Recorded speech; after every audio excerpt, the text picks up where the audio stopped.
Bismillahirrahmanirrahim. Assalamualaikum warahmatullahi wabarakatuh. Allahumma salli ala Sayyidina Muhammad wa ala ali Muhammad. Saya Nur Latifah binti Ismail daripada Pai Rendah 2 akan membentangkan tugasan yang ketiga berkaitan infografik. Tajuk infografik yang dipilih adalah Undang-Undang Cyber. Apakah itu Undang-Undang Cyber?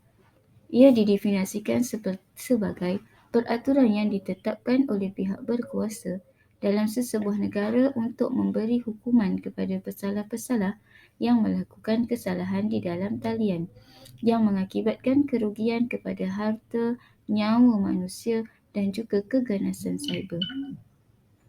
Seterusnya, tujuan. Apakah tujuan Undang-Undang Cyber ini diwujudkan? Pertama, untuk memacu pembangunan industri ICT tempatan. Kedua, menerangkan secara jelas jenis-jenis kesalahan yang boleh disabitkan berkaitan aktiviti ICT. Dan yang ketiga, menerangkan dengan jelas hukuman-hukuman akibat pelanggaran undang-undang berkaitan ICT. Baik, seterusnya kita lihat kepada jenis-jenis cyber. Jenis-jenis jenayah cyber antaranya adalah penipuan kad kredit, menggodam laman web, pengubahsuaian ke atas program atau data komputer, capaian secara tidak sah ke atas sistem, judi cyber dan pornografi.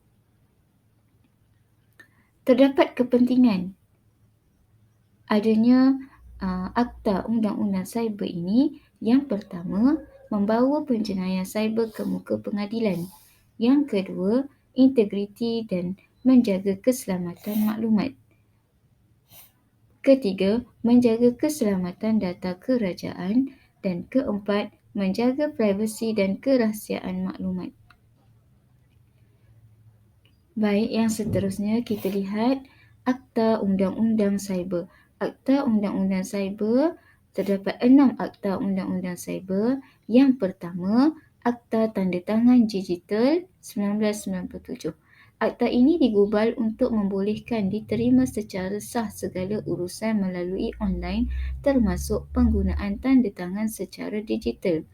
Tujuan utamanya ialah sebagai usaha meningkatkan e-commerce atau e-dagang. Seterusnya, kelulusan undang-undang ini perlu kerana pengesahan dari undang-undang adalah sukar untuk melaksanakan dokumentasi secara online. Akta Undang-Undang Cyber yang kedua adalah Akta Jenayah Komputer 1997. Tujuan utama akta ini ialah untuk melengkapkan undang-undang jenayah khususnya berkaitan jenayah yang dilakukan melalui jaringan komputer. Akta ini memperuntukkan jenis-jenis jenayah dan hukumannya.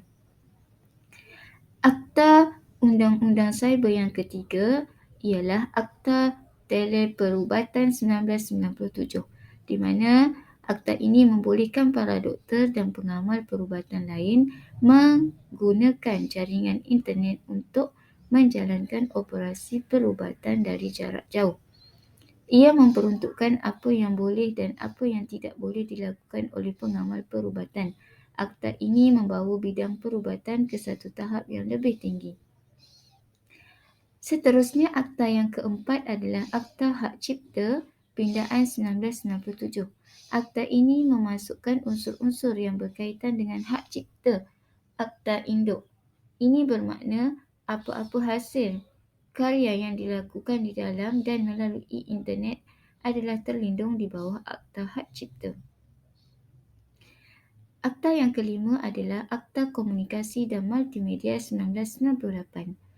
Akta ini menggalakkan dasar kebangsaan bagi industri komunikasi dan multimedia, mewujudkan rangka kerja, perlesenan dan pengawalan seliaan bagi menyokong matlamat dasar kebangsaan bagi industri komunikasi dan multimedia. Seterusnya, mewujudkan kuasa dan tata cara bagi pentadbiran akta ini. Sekian, terima kasih.